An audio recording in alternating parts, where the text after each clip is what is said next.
Bonsoir à tous, soyez les bienvenus sur La Première. Voici les titres de cette édition. Eugène Avemey est toujours porté disparu. Le porteur d'Orange de 68 ans est monté dimanche après-midi vers le plateau de la Punaru. Les recherches ont débuté lundi sans succès.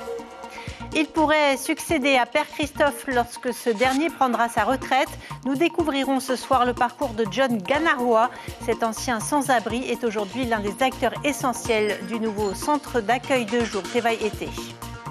La plateforme Covid ferme ses portes après 3 ans d'existence. Une cérémonie a permis de remercier ceux qui ont œuvré pendant la crise sanitaire et notamment les soignants. Une page qui se tourne pour Daniel Pogna qui a supervisé cette plateforme contre vents et marées. Il nous dira ce qu'il retient de ces 3 années. Il est notre invité ce soir. Et puis dans un an, jour pour jour, débuteront les Jeux Olympiques 2024. En vue de l'épreuve de surf qui se déroulera à Te Ahupu'o, la gendarmerie forme des réservistes.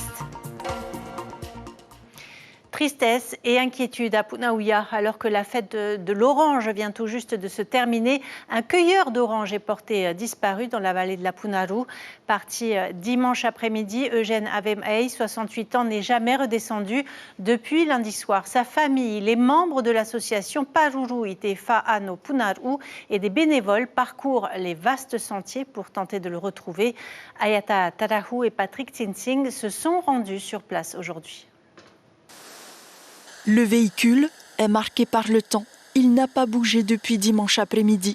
Ce groupe de porteurs d'orange a quitté ce lieu de stationnement après Eugène Avemey à quelques minutes d'intervalle. Hier, on a cherché au niveau du Rata.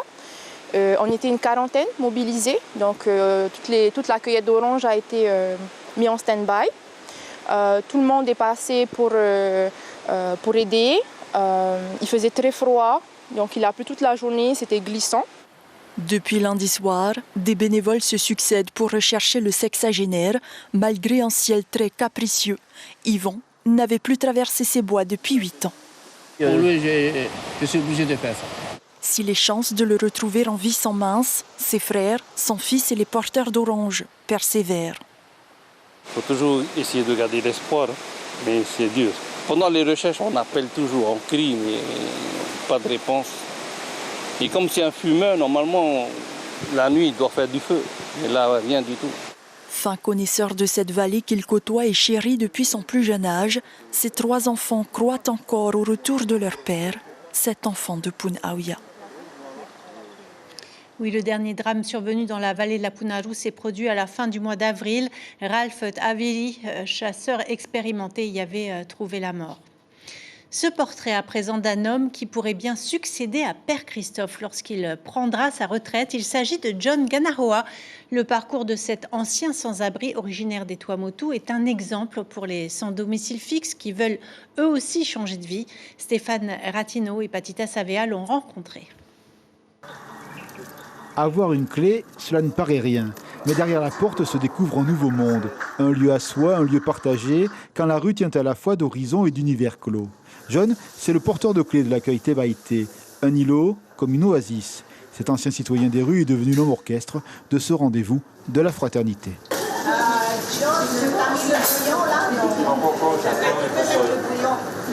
Un homme de toutes les ubiquités, il co-gère et il cuisine, un trait d'union qui va de son cœur à l'homme. Tu as le sentiment d'être très utile alors, d'être utile aux autres? Pour Père Christophe, oui. Ouais. Et pour tous les citoyens, les SDF qui vivent dans la rue? Ouais.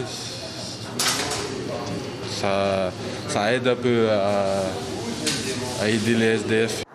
John, un récit de vie dont les hasards et les brisures ont jeté une frêle encre dans ce terrain. Il y a vécu plus de 2 ans, sous le vent et la pluie de janvier, dans un miroir où l'on interroge son propre regard. Heureusement, il y eut des amitiés dans ce temps de galère qui n'oublie pas les mains secourables. Des amis dans la rue, on s'est connus là-bas, dans ce spot-là.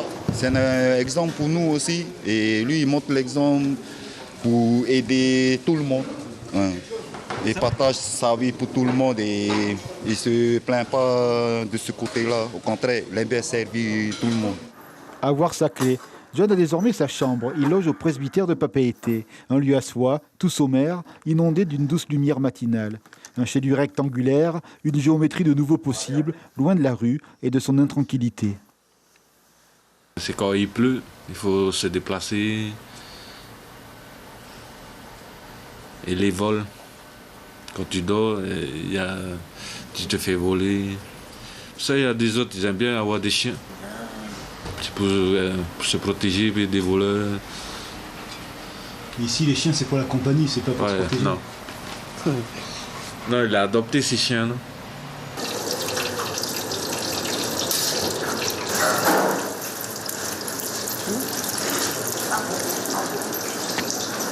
Le chef est bon.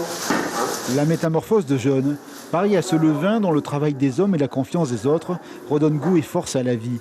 Les bénévoles du Père Christophe ont vu grandir le jeune homme aux clés, un nouveau monde devenu possible. C'est un exemple et j'espère que les gens de la rue le voient comme ça. Que ça ne provoque pas des jalousies, parce que ça reste humain, mais j'espère qu'ils le voient comme ça. En se disant que eux aussi peuvent s'en sortir, eux aussi peuvent devenir leaders. Ouais. Et trouver ce qu'ils ont de talent en eux, quoi. Tout à fait. Parce que je pense que John ne le savait pas avant. Aujourd'hui, il le découvre et il le fait ça bien. Je ne sais pas si Dieu est avec moi, mais bon. Toi, tu es avec lui. Oui, je suis avec lui. Voilà presque un mois que le tout nouveau centre d'accueil de jour Tevaï Été a ouvert ses portes à Mamor. Comment se sont passées les premières semaines? Le Père Christophe a-t-il besoin de bénévoles?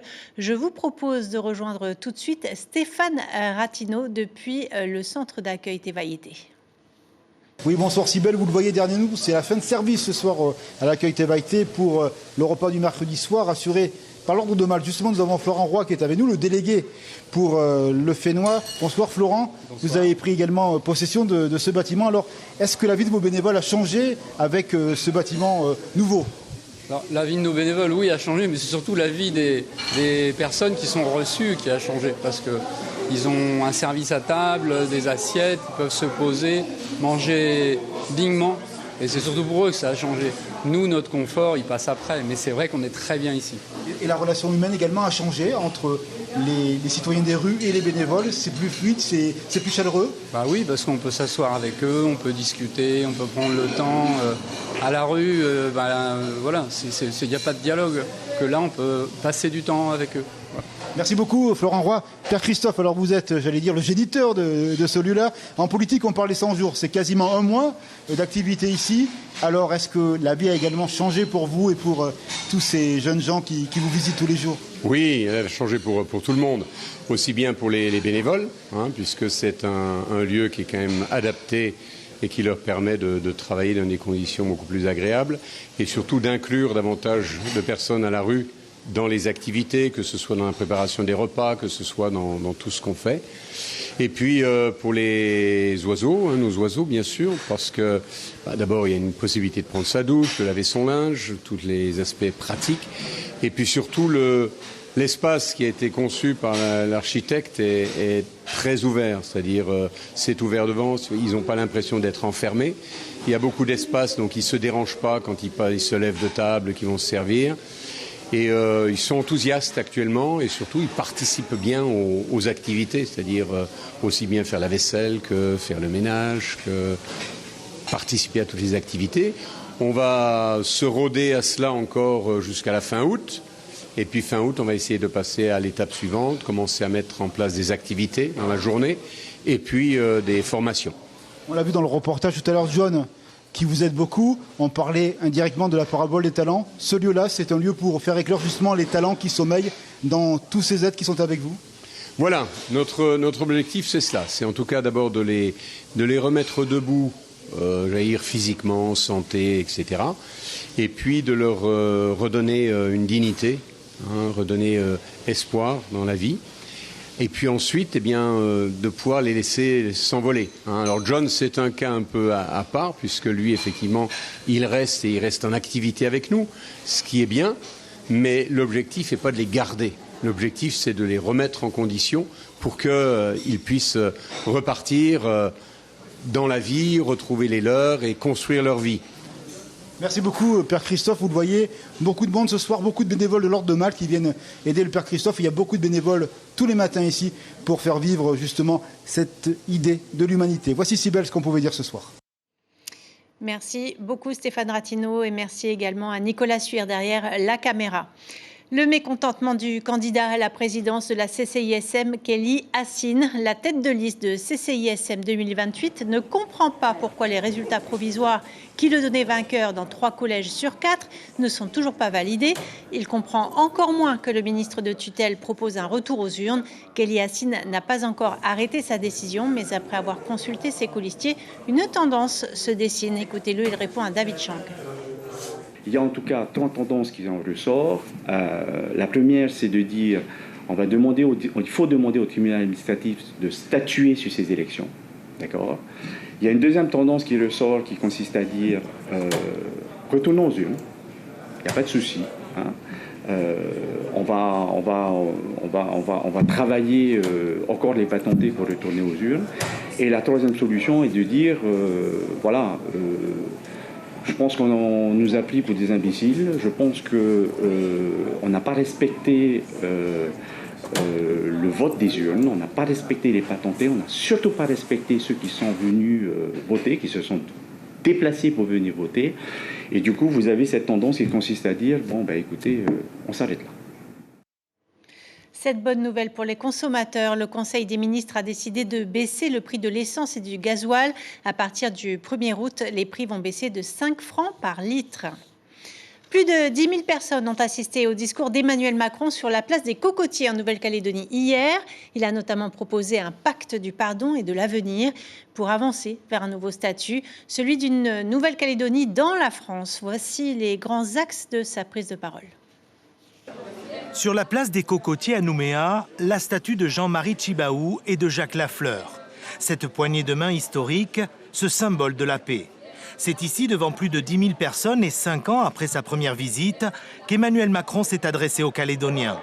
Dans un discours solennel, le chef de l'État a d'abord tiré les enseignements des 3 référendums d'autodétermination. La Nouvelle-Calédonie est française parce qu'elle a choisi de rester française. Le chef de l'État comprend la déception des indépendantistes. Il reconnaît des erreurs, des difficultés et des souffrances. Il veut à présent ouvrir un chemin du pardon. Ma conviction, que ce chemin soit un chemin qui bâtisse la possibilité de ce chemin de pardon. Ne jamais oublier le passé et regarder l'avenir, les 2 volontés du chef de l'État. Un statut nouveau qui permette de prévoir des institutions, de la stabilité dans le temps, de la visibilité pour se projeter, pour que les générations savent qu'elles auront de la durée, de la stabilité, du respect. Au terme d'un discours qui aura duré plus d'1 heure, vive la République! Vive la France! Les réactions du public sont partagées. Je me suis dit, quand il parle de pardon, c'est trop léger. C'est trop léger. Ce que je retiens beaucoup, c'est ce qu'il a pu dire en termes de pardon et d'ambition, surtout pour notre jeunesse, parce que je crois qu'elle en a besoin. Emmanuel Macron poursuit désormais sa visite dans le Pacifique, d'abord au Vanuatu, puis en Papouasie-Nouvelle-Guinée. Effectivement, le président de la République a maintenant pris la direction du Vanuatu. Cet archipel indépendant depuis 1980 se trouve au centre d'une lutte d'influence entre les États-Unis, la Chine et l'Australie. Qu'attendent les Vanuatais de cette visite du chef de l'État français? Élément de réponse dans ce reportage de Calédonie la Première. Sur le marché de Port Vila, la visite du président français n'est pas vraiment au cœur des discussions. Je ne savais même pas qu'il venait. Je ne le connais pas. Je n'ai jamais entendu parler de lui, même si je ne le connais pas, je suis heureux de le voir ici au Vanuatu et ravi de l'accueillir. Ici, les attentes sont nombreuses. Toute aide sera la bienvenue, surtout financière, pour aider la population. Les projets que la France pourrait soutenir sont les systèmes d'approvisionnement en eau et améliorer l'état des routes. Nous avons besoin d'écoles, de plus d'universités pour développer mon pays. Bonsoir. La communauté francophone, bien qu'étonnée de cette visite, s'y intéresse, à l'image de Romuald, restaurateur français installé à Port Vila depuis 25 ans. Le Vanuatu, leur besoin essentiel, à mon sens, c'est la formation. Donc il serait plus que temps d'essayer de nous aider avec l'école hôtelière qui a été financée par la communauté européenne il y a quelques années de ça. Marciano, lui, est vanuatais. Il a vécu une dizaine d'années en Nouvelle-Calédonie. Aujourd'hui, il est guide touristique chez lui. Avoir une aide dans le domaine de l'éducation, c'est une des priorités pour avoir un avenir plus solide. Donc c'est déjà l'éducation. Entre une population en quête d'un avenir meilleur et un pays au cœur d'une lutte d'influence, aujourd'hui, la France semble vouloir se proposer comme la puissance d'équilibre. Après le Vanuatu, le chef de l'État doit se rendre en Papouasie-Nouvelle-Guinée. Il sera accompagné de notre président, Moetai Broderson. Puis après ces États indépendants du Pacifique, ce sera aussi une première pour un président français et il se rendra au Sri Lanka. C'est une page qui se tourne en Polynésie. La plateforme Covid-19 de la Direction de la Santé a officiellement fermé ses portes aujourd'hui pour remercier ceux qui ont œuvré durant 3 ans à protéger la population en informant, en soignant et en vaccinant contre le Covid. Une cérémonie a été organisée cet après-midi. Pour en parler, nous recevons ce soir Daniel Pogna. Bonsoir, bienvenue. Vous étiez en charge de la communication et de la mobilisation communautaire à la plateforme Covid. C'est véritablement une page qui se tourne. Vous aviez d'ailleurs besoin d'organiser cette cérémonie. Comment ça s'est passé? Ça s'est très bien passé cet après-midi. Il y a effectivement une volonté de pouvoir mettre fin aux missions dévolues à la plateforme Covid, dans le sens où la situation épidémiologique s'est beaucoup améliorée. Il fallait remercier ceux qui ont œuvré pendant des années? Tout à fait. Je voudrais juste rajouter que j'étais aussi responsable des campagnes de vaccination contre la Covid en Polynésie française. Il fallait remercier tout le monde parce que les professionnels de santé ont participé massivement. Les bénévoles ont participé également à cette action-là. Les guides sanitaires, les communes, tout le monde en fait a participé à mettre en place des actions de prévention, d'information et inciter la population à se protéger par la vaccination. Alors quand on pense Covid, on pense à tous ces décès, 800 personnes ont perdu la vie. Est-ce que parfois vous vous dites on aurait pu faire mieux? Certainement, mais personne ne pouvait le dire. Je voudrais préciser ici que nous avons affronté cette épidémie. Nous avons appris ce que c'est que le coronavirus et la Covid-19 au fur et à mesure de l'avancée, je dirais, des connaissances scientifiques. Et effectivement, je rappelle qu'en juillet 2010, dans 2021, pardon, on n'était que 30% de personnes ayant reçu une dose. Donc c'était bien peu pour faire face à une vague qui était importante et d'ailleurs qui est arrivée avec le Delta et qui nous a mis en difficulté pendant le mois de juillet, août, septembre. Et c'est à cette période-là qu'il y a eu effectivement énormément de décès parmi les personnes qui sont en comorbidité, des personnes qui sont fragiles et des personnes qui n'ont pas pu se faire vacciner ou n'ont pas voulu se faire vacciner. Je rappelle aussi que pendant la période de crise de 3 mois, de mars à juillet 2020, il y a eu déjà 143 décès. Quel est le plus beau moment que vous ayez vécu et aussi le pire lors de cette crise sanitaire? Le moment, c'est de pouvoir aider cette population, les accueillir dans nos centres de vaccination, être en contact avec la population. Et c'était pour moi quelque chose d'extrêmement important. Ce défi technique aussi avec cet avion qui a emmené des malades. Tout à fait. Ça aussi, c'est quelque chose d'extraordinaire, d'inédit, je dirais. Et puis, les pires moments, c'est effectivement cette période où il y a eu énormément de décès. Dans les familles, il y a des familles qui ont perdu 2, 3 membres d'affilée. Et nous avons toujours une pensée pour ces personnes-là, pour ces familles-là. Alors, beaucoup d'antivax en Polynésie, mais vous croyez en ce vaccin. Pour ceux qui le souhaitent, il est toujours possible de se faire vacciner. Oui, bien entendu. La plateforme s'arrête, mais toutes les missions et les activités sont transférées à la DG de la Santé, qui reprend effectivement la gestion de la vaccination dans un cadre très classique. Elles ont l'habitude. Et donc, il y a un centre de vaccination ouvert à Papeete, à la mission, un autre centre à l'hôpital de Travant. Et dans tous les archipels, dans toutes les structures de santé, il est possible de se faire vacciner. Attendre la population pour leur permettre d'avoir leur rappel de vaccination. Un grand merci, Daniel Pogna, d'avoir été des nôtres ce soir. On vous souhaite une bonne retraite. Merci beaucoup. Merci. Dans un an, jour pour jour, débuteront les Jeux Olympiques de Paris 2024. Tout commencera par une cérémonie inédite. Un défilé grandiose doit se dérouler sur l'eau, au pied de la Tour Eiffel. On retrouve Nicolas Bouige. Il nous en dit plus sur cette idée un peu folle de Paris 2024. Casser les codes, telle est l'ambition de Paris 2024. Place donc à une cérémonie d'ouverture inédite sur l'eau, sur la Seine. Un parcours de 6 km entre le pont d'Austerlitz et le pont d'Iéna, au pied de la Tour Eiffel. Mais casser les codes veut dire aussi changer l'ordre des choses. Ce sont les athlètes qui défileront en premier. On en attend 10 500 installés sur des embarcations géantes.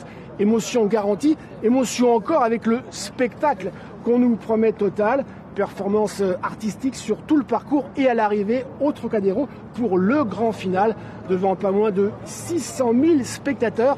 Reste la question, où sera installée la fameuse vasque qui accueillera la flamme olympique durant toute la compétition de ces JO parisiens. Tour Eiffel, Stade de France, le mystère demeure et il devrait durer encore longtemps car vous l'aurez compris, Paris 2024 aime casser les codes et donc créer la surprise. Polynésie la première démarre également le compte à rebours grâce à nos archives et au travail du réalisateur et producteur Tim Pruvot. Vous allez vivre ou revivre les moments forts que nous offre cette vague mythique depuis 25 ans. Une série de 260 capsules de 2 minutes seront diffusées sur nos antennes.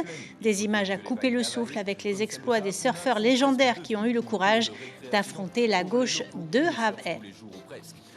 Et à un an de cette épreuve de surf à Te Ahupu'o, la gendarmerie se prépare. C'est qu'il faut renforcer les effectifs en vue des JO. 27 civils participent en ce moment à la formation de réservistes à la brigade de gendarmerie de Fa'a'a. Ils ont 3 semaines pour apprendre les bases du métier. Priscilla Itev et Hubert Liao. Action. Se reculer. Si l'art de manier le bâton télescopique est une découverte pour Marae Ta'ata, le monde militaire ne lui est pas inconnu. Lauréate du concours de sous-officier de la gendarmerie l'année dernière, cette jeune femme de 30 ans a fait quelques mois de formation dans l'Hexagone avant de devoir rentrer pour des raisons personnelles. Alors devenir réserviste, c'est côtoyer le métier de ses rêves. Moi, j'ai toujours été en admiration envers les forces de l'ordre. Nous, on a l'habitude d'être de l'autre côté. Et être de ce côté, ce n'est pas la même chose. On a des choses à respecter. On ne peut pas agir comme on veut. On ne peut pas se défendre avec un bâton comme on veut. On doit respecter la loi. Et c'est pour ça que je suis ici. Âgés de 18 à 40 ans, ces élèves viennent de tous horizons. La plupart ne connaissaient rien de ce milieu jusqu'à il y a une semaine, si ce n'est les clichés sur les gendarmes. À l'extérieur, on voit juste quelqu'un en bleu. On croit qu'ils sont là juste pour réprimer, alors que non, c'est pas seulement ça. Voilà, on t'apprend à la circulation, par exemple. Pourquoi on arrête quelqu'un? C'est juste pour des vérifications. Et enfin, c'est beaucoup de choses, c'est vaste. Et ils ont 3 semaines pour tout apprendre. C'est court, mais intense.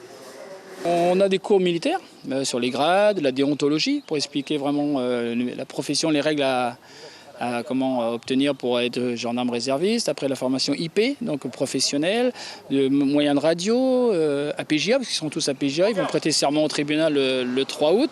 Donc c'est une formation complète, 3 semaines, sans pause. Ces 27 apprentis rejoindront les rangs des 123 réservistes de la Polynésie. La gendarmerie nationale espère atteindre les 200 d'ici les 2 autres sessions pour assurer la sécurité des JO à Te Ahupu'o l'an prochain.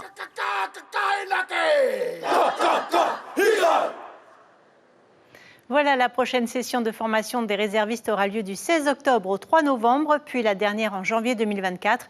Pour postuler un numéro de téléphone, le service réserve jeunesse est joignable au 40 46 73 08. Je vous rappelle l'information principale de ce journal, c'est l'inquiétude à Punaouia alors que la fête de l'orange vient tout juste de se terminer. Un porteur d'orange est porté disparu dans la vallée de la Punaru. Parti dimanche après-midi, Eugène Avem-Ay, 68 ans, n'est jamais redescendu. Depuis lundi soir, sa famille, les membres de l'association Paruru Itefa'ano Punaru et des bénévoles parcourent les sentiers pour tenter de le retrouver sans succès pour le moment. Ce soir, sur notre antenne, ne manquez pas notre 52 minutes consacrée au Heiva de Bora Bora. Nous vous en parlions hier soir. Puis vous pourrez voir le magazine Chemin de traverse. À la une de Tahiti Info demain, la perle au plus haut depuis 15 ans. Voilà pour les informations de ce mercredi 26 juillet. On se quitte sur les images du Heiva de Bora Bora avec les Himine de Tipoto. Très belle soirée sur la première. À demain.